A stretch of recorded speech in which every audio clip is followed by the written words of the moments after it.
We've been on this site for 7 years now, so we've relocated. We were still in Kent before, but we relocated 7 years ago. And how big is the site? So it's 50 acres. 50? Yeah, so that's just, all the meadows for farmed animals and horses, and then buildings for domestic and wildlife. Brilliant. Are we going this way? Yeah, yep.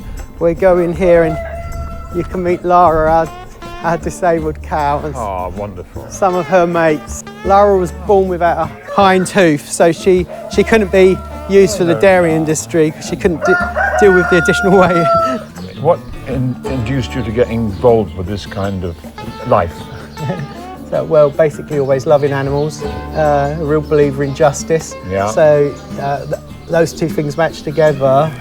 You're going to work for the underdog. To begin with, you started with dogs and cats and horses, yeah? That's right, so kind of like the domestic route. And when did you move on to farm animals as such? About 20 plus years ago, so about 22 really, farm animals started to arrive, the odd sheep and the odd... 22 years ago? Yeah. Oh, that's phenomenal. What's your your future ambition for this?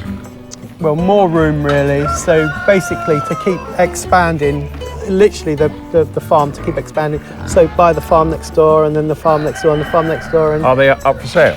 One is. Yeah, so what do you need to raise for that?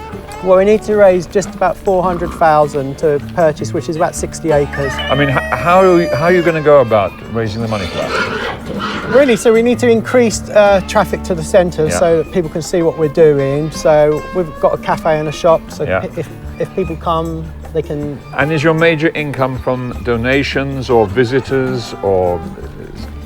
Yeah, the goodwill of the general public. What's your time frame? Well, there's no shortage of animals, so I mean, the sooner you get there, the better it is to help animals and stuff. Because otherwise you start using off-site facilities, which costs us more money. You don't get value for money. So basically what we have to do is find a way of you raising the money to buy the farm next door quickly. Yeah. Good. Okay. Excellent. Good, okay. Everyone who works here is a volunteer, is that right? No, so we have 6 paid members of staff. 6 permanent paid members of staff. Yeah, and then everybody helps. I mean, the place is held together by volunteers, because over the course of the week we could have about 60 volunteers. What function would these horses have been bred for? Quite a lot of the coloureds are still bred for meat. When you say bred for meat, do you mean for animals or for humans? For both, really. I mean, you can't export horses live from Britain. Do we eat horse meat in the UK? People do, yeah. Rosie is very naughty. Why? She is the boss, look. Oh, see, yes. Rosie! Yeah. What's your message to someone who is interested in helping out and helping you extend the retreat? What's your call to action? Well, if you love animals, it's a lovely place to visit, and of course if you're here, you're helping us anyway, because you're generally using the cafe. You can adopt animals from here. So excuse me one second, I just got to look at these 3 wonderful creatures fast asleep. Isn't that magical? Yeah. Abigail, Claire and Sunny. What's your next thought?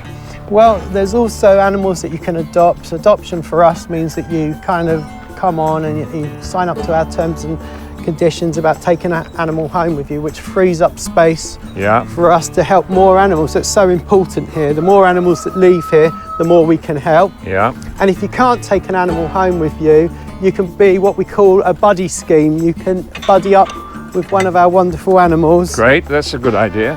What's the biggest response you get from public visiting here for the first time? Is there a kind of common response? Yeah, I mean, I think people are now, because they're having special moments with farm animals, they're starting to realise they're no different to domestic animals. They're certainly no different to horses, but there's certain animals that we hold in higher regard, but that's slipping away now. Yes, you know, absolutely. It feels very affectionate, all of this. Well, without a doubt. I mean, over there, Princess, you're special, but Princess over there would love to be a house cow.